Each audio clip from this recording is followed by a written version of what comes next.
আসসালামু আলাইকুম। যাচ্ছি মাওয়া ঘাটে। সম্পূর্ণ ভিডিও দেখার জন্য আমাদের সাথেই থাকুন। আমাদের বামে যে লেনটি দেখতে পাচ্ছেন, সেই লেনটি ট্রেনের লেন।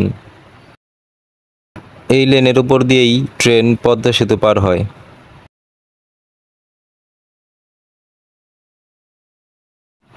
আমরা এখন আছি পদ্মা সেতুর টোল প্লাজার কাছে। পদ্মা সেতু পার হতে বাইকের জন্য 100 টাকা টোল দিতে হয়। তবে টোল প্লাজায় আমরা আজকে যাব না, কারণ আমরা সেতু পার হচ্ছি না। আমরা যাচ্ছি মাওয়া ফেরিঘাটে। আমাদের ডান পাশেই দেখতে পাচ্ছেন পদ্মা সেতু।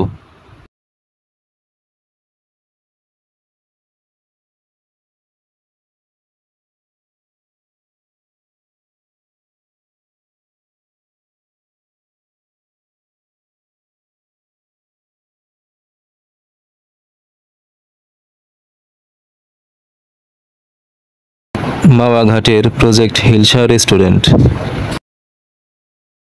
এভার গ্রুপের উদ্যোগে তৈরি এই রেস্টুরেন্টটিতে 300 থেকে 350 জন গ্রাহক একসাথে অবস্থান করতে পারেন।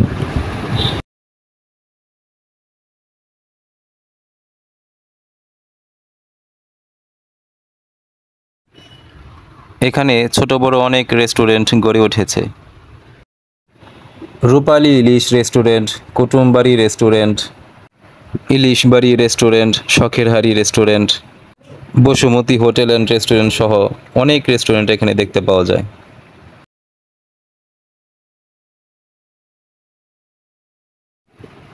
এখানকার রাস্তার অবস্থা খুবই খারাপ।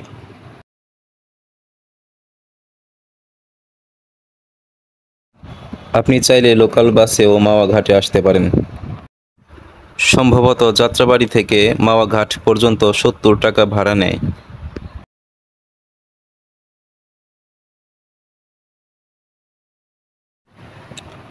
আমরা চলে এসেছি মাওয়া ফেরিঘাটে।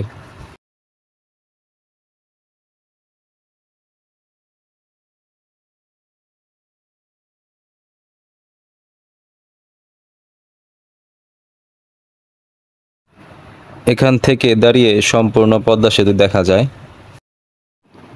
আপনি চাইলে এখান থেকে বোট ভাড়া করে পদ্মা সেতুর নিচ দিয়ে ঘুরতে পারবেন।